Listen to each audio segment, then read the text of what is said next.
All right, welcome. We need to have another honest conversation, and this is like the second one in 2 weeks. So, just to give you the heads up now, this is just going to be me sharing my thoughts here. There's not going to be any scribe or any article that we're going to cover. So, I appreciate you may not want to stick around, but if you do, I'd love for you to stick around to hear what I have to say. Now, this conversation I think is an important one, particularly for the younger people who watch this channel. I think you may gain value from this if you're kind of in that older generation that are now following here on the channel. But actually, I would love if you're in the older generation to chime in with your own view on this and offer your own, I guess, advice and tips for younger people, because I think that this is a topic that does hit younger people and people maybe in their mid 30s heading into their 40s who feel a little bit disillusioned with the way things are going right now. Now, this is in part response or is in response to a comment left on the video last week, and I'm going to pop the comment up on the screen right now. I'm going to remove the name of the commenter because it's not about getting at the commenter per se, but I see lots of comments that speak along these lines, okay? And I just want to go through this and just have an honest conversation and just share my view on this. So it says here, your heart is in the right place. Your weakness lies in the persistence you show in denying the truth of our current situation regarding wealth generation slash preservation. There is, in fact, a specific cohort who gather in secret session in order to arrange the monetary and financial setup in the UK. They work at the Bank of England, Whitehall, and Westminster. The results of their meetings have by now established an undeniable record so that we should know that their intentions are not to improve the lot of ordinary workers, savers, pensioners. Rather, it is to reduce their levels of wealth. There should be a word in English to describe such meetings. In fact, there is, but we have been trained to believe that such things do not occur, and so using the word that perfectly describes them makes us fanciful theorists. In normal times, gleaning your thoughts would be very worthwhile. These are far from normal times. So, like I said, I see lots of variations of this type of comment in my comment section. They range from things like this to blaming the World Economic Forum on our misfortunes and inability to move through social mobility. And I do want to talk about social mobility in this video and directly kind of give my thoughts on the middle part of that comment right here. Now, look, I wouldn't say I don't live under a rock. Of course, there are powerful people in society that set rules and regulations that control interest rates and bank rates and mortgage rates and all this kind of stuff that from a financial point of view have real impacts on our finances, right? You can't get around that. These people do meet up. What I don't subscribe to is this idea that there is this nefarious conspiracy to defraud and to strip people of their wealth in the UK and to stop people from progressing and achieving their life goals. I just don't believe that. And I'll tell you why I don't believe this fundamentally. And this is where I would admit that I am maybe perhaps a little stuck in my ways and stubborn in my view. But I'm stubborn in my view because I have a very, very different outlook to life and upbringing and background than most people do. And I said this on my Instagram last week. When you come from a background like mine, you're just built different. You think differently. Your mindset is completely different. You don't believe that the world is up against you and is there to beat you down. Although in most situations, people come from my background, come from places where what happens to us is draconian by any measures in modern Western society. But those are the things that we come at. Well, those are the things that lead us into life, and that backdrop gives us a different point of view. We're just built different in that way. And so this idea that in the Western world that you have this secret society of people who are there simply plotting to prevent you from getting on the property ladder or from getting job promotions or being able to be successful, either financially or just in life, I do not believe that. I don't believe it. For me, it is a conspiracy theory. You can call me out in the comment section and say you completely lost sight of reality, Pete. I beg to differ. I absolutely beg to differ because I've seen both sides of the coin. One of my biggest gifts, one of my biggest privileges was given to me at birth by and I did nothing for it. I was born in the UK with a British passport. And I grew up in the UK for the first 8 years of my life. I spent 10 years in Nigeria. And but let me just tell you this, if you've ever lived in a country like Nigeria that would be classed as a third world country, you don't get any help. You don't get a social services system that helps you pay your rent and gives you money to, buy food. You don't get a system that gives you business loans to start up your first business, or grants to help you run your business or get started.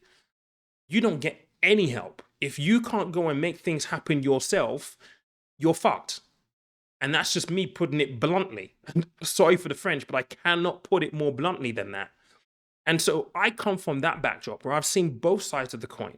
And again, the biggest gift that I was given at birth was being born with a British passport. So at 18, being sent back to this country with 50 quid in my pocket to go find foster parents that I hadn't spoken to for 10 years, at the risk of being homeless, ultimately to end up being homeless, living on the streets, to struggle with debt, to find myself in financial services, an industry that I never should have been in the first place without a university degree in Canary Wharf, to end up in that company as a telephone boy, then 5 years end up on the executive team of a Fortune 100 company, to go from that to doing national TV, writing the best-selling book. You telling me that those forces weren't against me either? So what's the difference? What's the point of difference here? Is it your outlook, or is it giving yourself over to this idea that it doesn't matter what you do because these people who meet in a secret cohort have ultimate power that physically prevents you from achieving your goals and doing what you need to do? I don't buy it. I'm sorry, I just do not buy it. And this is why I hope that it comes through to people who are, younger, watching this channel. And I would love, again, your advice if you're in the older cohort, advice to young people who may be watching this in the comment section, because I simply do not believe that you're powerless because there is this imaginary group of people who are plotting against your own success and trying to strip your wealth from you. I don't believe that for 1 second. Are things difficult? Yes, 100%. But here's the biggest thing, and this is something that someone taught me a very, very long time ago. You have external factors that you cannot control. Interest rates, Bank of England base rate, mortgage rates, savings rates. You can't control any of that. Really, to be honest. The only point of control that you have is you vote for the person that you think is going to do the best for you and your family. Beyond that, decisions are outside of your remit of control. But you do have a lot of influence on the things that you do. The amount of times that I speak to people about their debt situation, and we sit down and we go through, look, okay, you're here now, you've made a load of mistakes, but actually there is a way out of this. And we get to talking about tough decisions that need to be made to make that situation better. Do people want to make the tough decision? 80% of the time, no.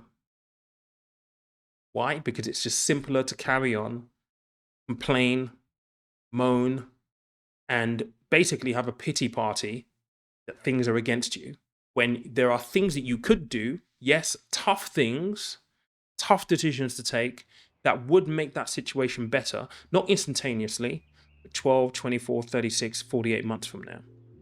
But people would rather not do the hard work. They'd rather just blame something else for their situations and have a pity party saying that, oh, the government's against me, the economy's against me, so on and so forth.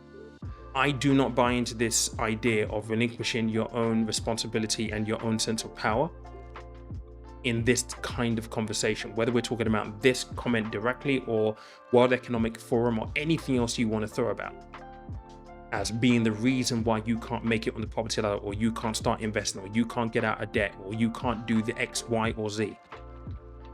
Excuses are so much easier to give than taking responsibility for something, right? And actually taking action on certain things, particularly when it comes to your finances.